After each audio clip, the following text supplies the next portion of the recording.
Wednesday, and it is a great comic book day. Let's see what I got. First up is Daredevil number 9 with the Amazing Spider-Man. This is somewhat of a self-contained story where Daredevil is teaming up with Spider-Man to get some criminal information. This is also a point for Daredevil and Spider-Man to rebond with each other. Daredevil used to have his identity known to everyone in the world, but he did some secret deals here and there where everyone's memories were wiped, and Spider-Man knows that there's something wrong with his memory, so he confronts Daredevil straight up on it. And I'm glad that they addressed this issue because the two of these guys used to be fairly good friends. Next up, I got Power Man and Iron Fist number 6. This is partially a story going off on their own, but it's also a story that intertwines with the Civil War that's going on. With the Civil War aspect, both Luke Cage and Iron Fist have some ties with what's happening. Danny Rand, Iron Fist, had a relationship with She-Hulk, and She-Hulk is currently in a coma, while Luke Cage had a falling out with War Machine prior to the Civil War taking place. But the main storyline is some former low-level criminals being hunted down by some vigilantes, and they're going to Luke Cage and Iron Fist for protection because that's what they are. Next up, I got The Flash, issue number 2.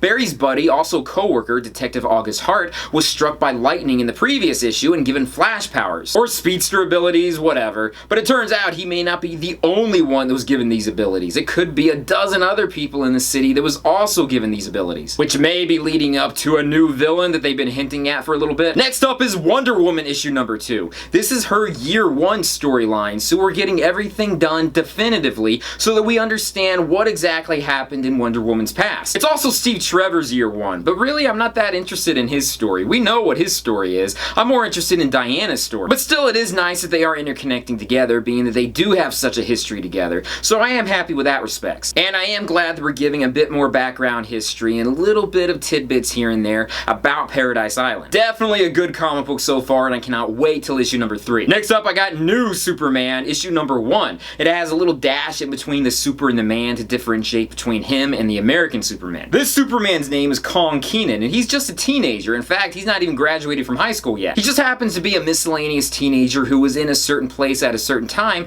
and I'm hoping that the reason he's given the abilities that he's given, which is done through a scientific way, is going to be explained a bit more in the future issues. I won't spoil anything, but it just felt as though his abilities were given to him way too easy. But I'm sure there's a lot more to be explained. This is just the first issue, so I know there's not a whole lot they can expand on too much yet. Action Comics number 959. Superman, the real Superman, is fighting Doomsday right alongside Lex Luthor in his super-powered, I guess, mother box suit. I'm not really quite sure how they define his suit yet. And Clark Kent is also there. It hasn't been explained yet how he can be present, being that the previous Superman has passed away. But I am liking this a lot so far, so I'm sure that the explanation is going to be pretty satisfying. It is a great way to give Clark Kent a secret identity again. I'm sure that's somehow going to be put in there as well. Next, I got Hal Jordan and the Green Lantern Corps, Rebirth, issue number 1. Although technically it's just a one-shot, so it's not really issue number 1. The next issue is going to be his ongoing series. Anyways though, Hal Jordan has not been a part of the Green Lantern Corps for some time. He's been an outcast.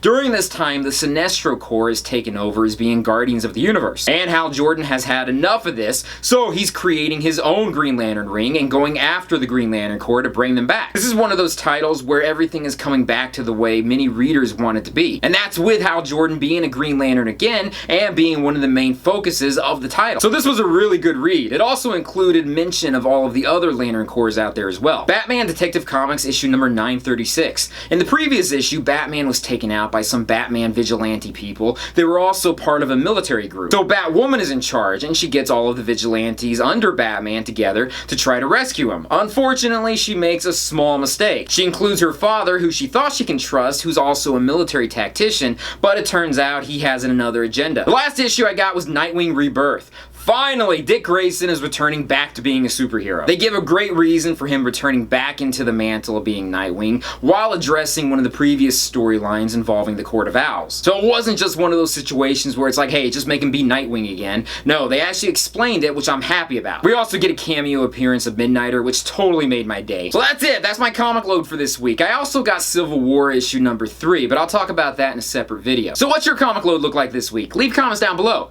But that's it for now. Thank you guys for watching me in this video. Be sure to give it a thumbs up, subscribe to my channel, check out my Patreon site, and I'll join you guys very soon. Peace, love, namaste, and I'll see you guys later. Peace.